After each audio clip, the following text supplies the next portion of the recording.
has silverwood. And the story I'm reading today is called Donkey Cabbages by the brothers Grimm. There once was a young huntsman who went into the forest to lie in wait. He had a fresh and joyous heart, and as he was going thither, whistling upon a leaf, an ugly old crone came up, who spoke to him and said, "Good day, dear huntsman. Truly you are merry and contented, but I am suffering from hunger and thirst. Do give me an alms." The huntsman had compassion on the poor old creature. He felt in his pocket and gave what he could afford. He was then about to go further, but the old woman stopped him and said, "Listen, dear huntsman, listen to what I tell you.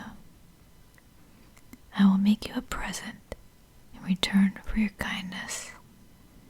Go on your way now, but in a little while you will come to a tree whereon 9 birds are sitting, which have a cloak in their claws, and they are plucking at it. Take your gun and shoot into the midst of them. They will let the cloak fall, but one of the birds will be hurt and will drop down dead. Carry away the cloak. It is a wishing cloak. When you throw it over your shoulders, you only have to wish to be in a certain place, and you will be there in the twinkling of an eye. Take out the heart of the dead bird and swallow it whole. And every morning early, when you get up, you will find a gold piece under your pillow." The huntsman thanked the wise woman and thought to himself, "Those are fine things that she has promised me."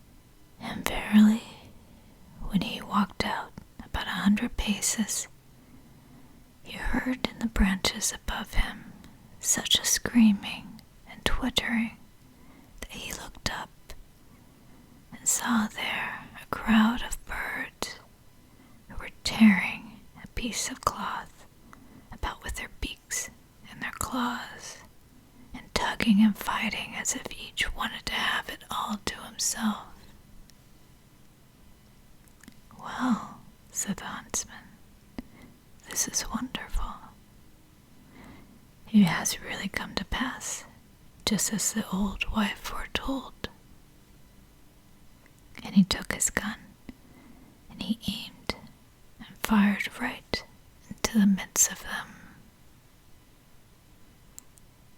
The birds instantly took flight with loud outcries, but one dropped down dead, and the cloak fell at the same time. Then the huntsman did as the old woman directed him. He cut open the bird, sought the heart, swallowed it down, and took the cloak home with him. The next morning, when he awoke, the promise occurred to him, and he wished to see if it had also been fulfilled. When he lifted his pillow, the gold piece shone in his eyes. The next day he found another, and so it went on every time he got up. He gathered together a heap of gold, but at last he thought, "Of what use is all my gold to me if I stay home? I will go forth, and I will see the world." He took leave of his parents, buckled on his huntsman's pouch, and went out into the world. It came to pass that one day he traveled through a dense forest, and when he came to the end of it, in the plain before him stood a fine castle. An old woman was standing with a wonderfully beautiful maiden looking out of one of the windows. The old woman, however, was a witch, and she said to the maiden, "There comes one out of the forest who has a wonderful treasure in his body. We must filch it from him. It is more suitable for us than for him. He has a bird's heart about him, by means of which a gold piece lies under his pillow every morning." She told her what she was to do to get it, and what part she had to play, and finally threatened her and said with angry eyes, "If you do not attend to what I say, it will be worse for you." Now, when the huntsman came nearer, as he descried the maiden, he said to himself, "I have traveled about for such a long time. I will take a rest for once and enter that beautiful castle.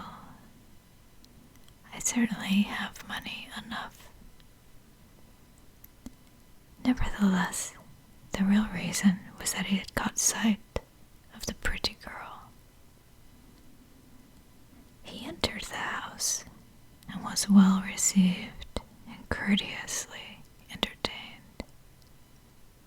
Before long, he was so much in love with the young witch, they no longer thought of anything else, and only saw things as she saw them, and did what she desired. The old woman then said, "Now we must have the bird's heart. He will never miss it." She prepared a drink, and when it was ready, poured it into a cup and gave it to the maiden, who was to present it to the huntsman. She did so, saying, "Now, my dearest, drink to me."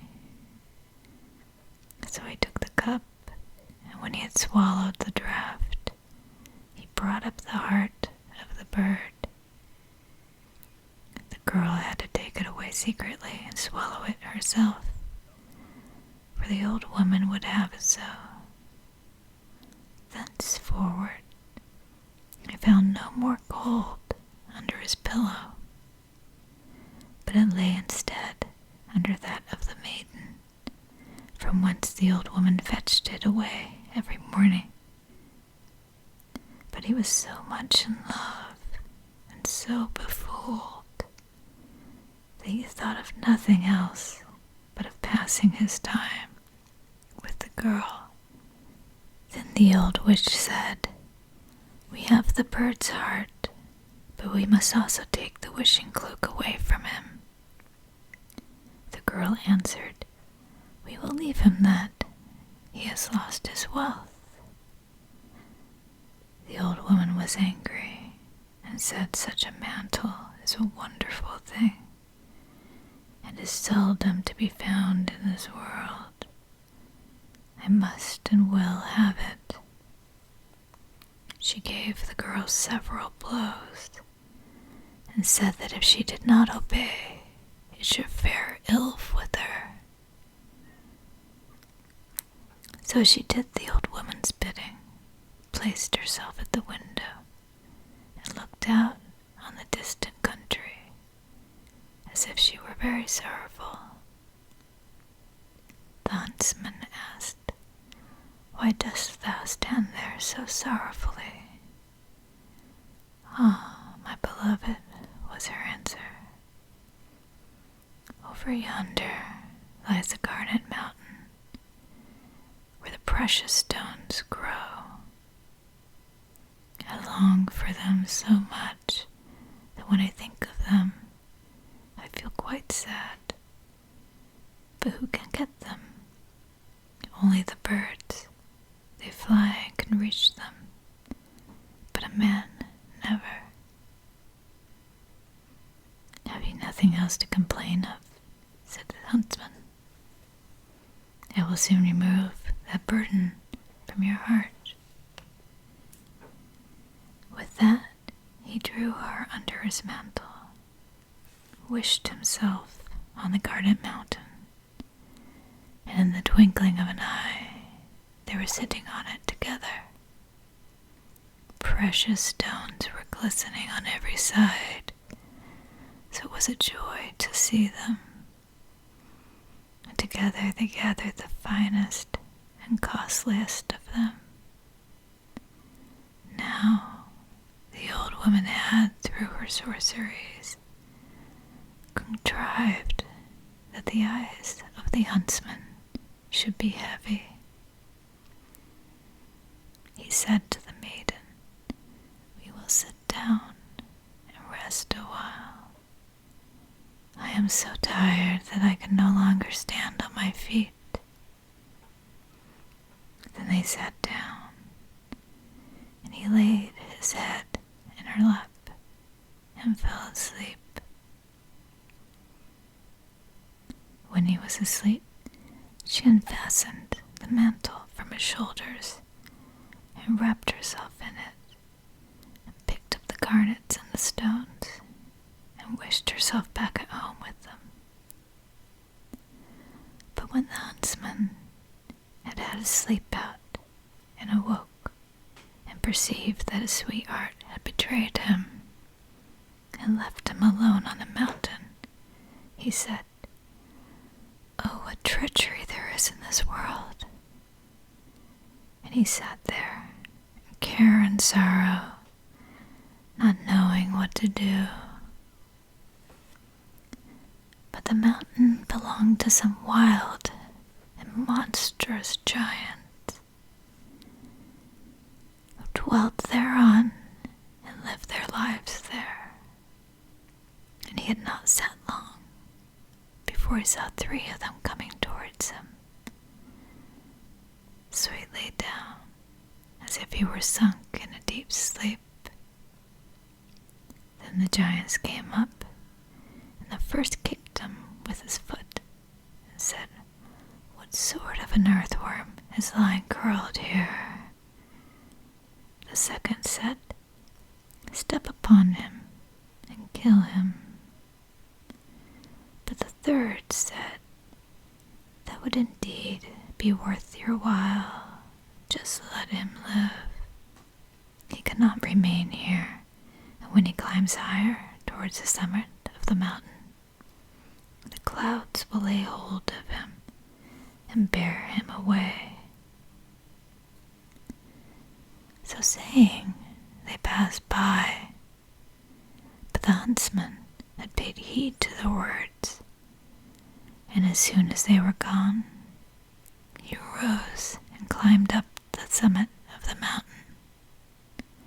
And when he had sat there a while, a cloud floated towards him, caught him up, carried him away, and traveled about for a long time in the heavens. Then it sank lower and let itself down on a great cabbage garden, girt round by walls, so that he came softly to the ground on cabbages and vegetables. The huntsman looked about him and said, "If I only had something to eat. I am so hungry. My hunger will increase in the course of time. But I see here neither apples nor pears, nor any other sort of fruit. Everywhere, nothing but cabbages." At length, he thought, at a pinch, "I can eat some of the leaves. They do not taste particularly good, but but they will refresh me." With that, he picked himself out a fine head of cabbage, and he ate it. But scarcely had he swallowed a couple of mouthfuls than he felt very strange and quite different. 4 legs grew on him, a large head, and 2 thick ears, and he saw with horror that he was changed into an ass. Still, as his hunger increased every minute, and as the juicy leaves were more suitable to his present nature, he went on eating with great zest. At last, he arrived at a different kind of cabbage, but as soon as he had swallowed it, he again felt a change, and reassumed his former human shape. Then the huntsman lay down and slept off his fatigue. When he awoke the next morning, he broke off 1 head of the bad cabbages and another of the good ones. And he thought to himself, "This shall help me get my own again and punish treachery." Then he took the cabbages with him, climbed over the wall, and went forth to seek for the castle of his sweetheart.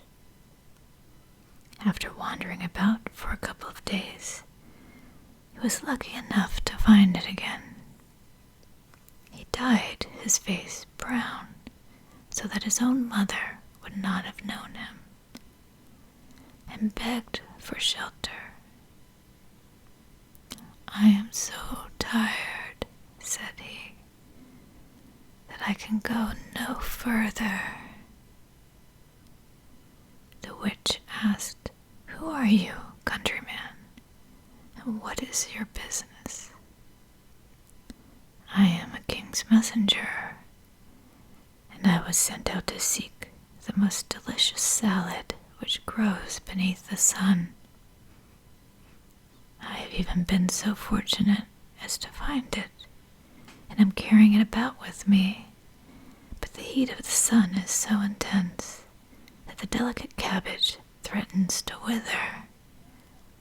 I do not know if I can carry it any further." When the old woman heard of the exquisite salad, she was greedy and said, "Dear countryman, let me have just a taste of this wonderful salad." "Why not?" answered he. "I've brought 2 heads with me, and will give you one of them." And he opened his pouch, and he handed her the bad cabbage. The witch suspected nothing amiss, and her mouth watered so much for this new dish that she herself went into the kitchen and dressed it. When it was prepared, she could not wait until it was set upon the table, but took a couple of leaves at once and put them into her mouth. But hardly had she swallowed them than she was deprived of her human shape, and she ran out into the courtyard in the form of an ass. Presently, the maidservant entered the kitchen and saw the salad standing there, ready and prepared. And she was about to carry it up, but on the way, according to habit, she was seized by the desire to taste. She ate a couple of leaves. Instantly, the magic power showed itself, and she likewise became an ass and ran out to the old woman, and the dish of salad fell to the ground. Meanwhile, the messenger sat beside the beautiful girl, and as no one came with the salad, she was also longing for it. She said, "I don't know what has become of that salad. salad must have already taken effect. And he said, "I will go into the kitchen and inquire about it." And as he went down, he saw the 2 asses running about in the courtyard. The salad, however, was lying on the ground. "All right," said he, "the 2 have taken their portion." And he picked up the other leaves and laid them on the dish and carried them to the maiden. "I bring you the delicate food myself," said he, "in order that you may not have to wait any longer." Then she ate it and was, like the others, immediately deprived of her human form. She ran out into the courtyard in the shape of an ass. After the huntsman had washed his face so that the transformed ones could recognize him, he went down into the courtyard and said, "Now you shall receive the wages of your treachery." And he bound them together, all 3 with one rope, and drove them along until he came to a mill. He knocked at the window. The miller put out his head and asked what he wanted. "I have 3 unmanageable beasts, which I don't want to keep any longer," he said. "Will you take them in and give them food and stable room and manage them as I tell you, and then I will pay you whatever you ask?" The miller said, "Why not? But how am I to manage them?" The huntsman then said he was to give 3 beatings and 1 meal daily to the old donkey, and that was a witch, 1 beating and 3 meals to the younger one, and that was a servant girl, and to the youngest, which was the maiden, no beatings and 3 meals, for he could not bring himself to have the maiden beaten. After that he went back to the castle and found therein everything he needed. After a couple of days, the miller came and said he must inform him that the old ass, which had received 3 beatings and only 1 meal, was dead. "The 2 others," he continued, "are certainly not dead and are fed 3 times daily, but they are so sad that they cannot last much longer." The huntsman was moved to pity. He put away his anger and told the miller to drive them back again to him. And when they came, he gave them some of the good salad so that they would become human again. The beautiful girl fell on her knees before him and said, "Ah, my beloved, forgive me for the evil that I have done to you. My mother drove me to it. It was done against my will, for I love you dearly.